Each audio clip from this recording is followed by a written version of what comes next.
Bison.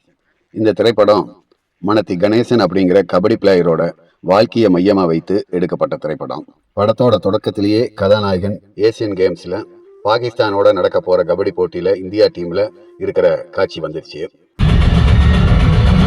இந்த படம் உருவாக்கப்பட்டிருக்கிற விதம் பார்க்குறவங்க இந்த படத்தை சுவாரஸ்யமா பார்க்கணுங்கிறக்காகவோ கைதட்ட வைக்கணுங்கிறக்காகவோ செயற்கையா எதிர்பார்ப்பை தூண்டுற வகையில வர்த்தக நோக்கத்தோட மட்டும் இந்த படம் உருவாக்கப்படல.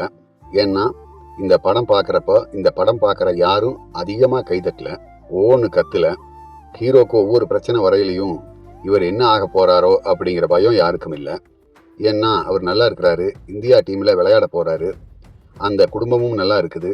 எல்லாரும் அந்த கபடி போட்டியை டிவியில் பார்க்கறதுக்கு உட்கார்ந்துட்டு இருக்கிற மாதிரி தொடக்கத்திலேயே காட்டிடுறாங்க.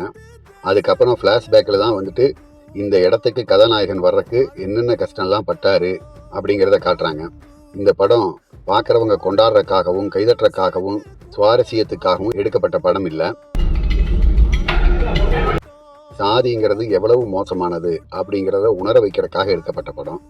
பெரும்பாலான காட்சிகள் அந்த உணர்வை நமக்கு கடத்துச்சு.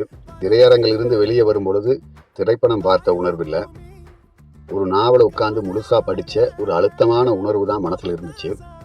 ஒருவேளை கதாநாயகன் இந்தியா டீமில் இடம்பெற்றிருக்கிற அந்த காட்சியை முதலையே காட்டாமல் இருந்திருந்தாங்கன்னா ஒவ்வொரு காட்சியும் விறுவிறுப்பாக இருந்திருக்கு, சுவாரஸ்யமாக இருந்திருக்கு. அடுத்தடுத்து வர்ற சீன்களுக்கு கைதட்டு வந்திருக்கு, ஹீரோவோட இமேஜ் அதிகமாயிருக்கும், படத்தோட மார்க்கெட் வேல்யூ அதிகமாயிருக்கும். ஆனால் இப்போ பார்க்குறவங்களுக்கு கடத்தப்பட்டிருக்கிற அந்த சாதிய வன்மம் பின்னுக்கு தள்ளப்பட்டு வெறும் சுவாரஸ்யம் மட்டும் மனசு முழுக்க சூழ்ந்திருக்குமே தவிர இந்த சாதியின் வன்மை எப்பேற்பட்டது அப்படிங்கிற உணர்வு பார்க்குறவங்களுடைய மனசுக்கு கடத்தப்பட்டிருக்காது. அந்த சுவாரஸ்யமும் அந்த விறுவிறுப்புமே ஹீரோக்கு ரசிகர்களை தான் அதிகப்படுத்தியிருக்கும். அப்புறம் சாதிய பைத்தியங்க போய் ரசிக பைத்தியங்க உருவாயிரும். திரைப்படங்கள் சுவாரஸ்யமாக இருப்பதை விட இதுபோல் சாதிய வன்மத்தை சொல்வதுதான் இன்றைய சமூகத்தின் தேவையாக இருக்கிறது. இயக்குனர் மாரி செல்வராஜ் கஷ்டத்தை கமர்சியலாக்கி காசாக்காமல் உண்மையை உணர வைத்திருக்கிறார்.